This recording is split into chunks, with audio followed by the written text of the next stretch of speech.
fiaraha-miasa teo amin'ny AFD sy Mabio ary ny mahasovin'ny firenena frantsay ho famatiana ny tetikasa biotsika. Ho fanamafisana ny fiaraha-miasa eo amin'ny firenena frantsay sy Madagasikara dia nisy ny fifanaovan-tsony teo amin'ny Simabio mahasovin'ny firenena frantsay ary ihany koa ny AFD ho an'ny tetikasa biotsika. Fanozo tanteraka amin'ny ihany koa ny politika ny fitondram-panjakana amin'ny hanatsarana ny fidiram-bola andro-tantsaha.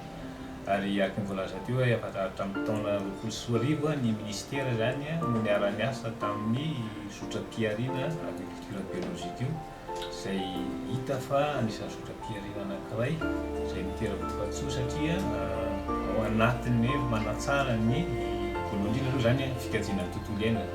Fa ihany koa izay le hoe anisany manomboka tao anatin'ny taona maromaro zany dia miroborobo be ny sehatry ny agriculture biolojika izay maro ny filana amin'ny tsena eran-tany ary Madagasikara tsara toerana amin'izany ka izay indrindra nahatonga ny ministera mitondra ny anjara birika amin'ny fanosehana an'ireo sehatra tsy miankina ireo. Ny biotsika dia vokatry ny fiaraha-miasa teo amin'ny Simabio, ny ministeran'ny fambolena sy ny fiompiana ary koa ireo mpiara-miombon'antoka nasionaly sy iraisam-pirenena entina hamalina ireo fepetra izay takiany fampandrosoana maharitra eto amin'ny firenena. Izy io zany mazava ho azy misy fanofanana, misy fialambelarana ara-tsena dia mazava ho azy koa misy atao hoe diversification hoe ametrahana vokatra izay amin'ny fanohanana amin'ny autosuffisance alimentaire.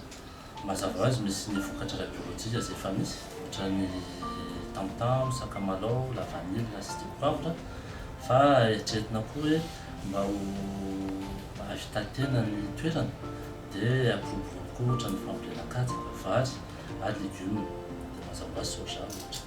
Ny 7 aprily 2024 no notanterahina tao Anosy ny fifanaovan-tsony izay notrony ny Andriamatoa Ministra ny fambolena sy ny fiompiana Ratoy Arjanona Suzela.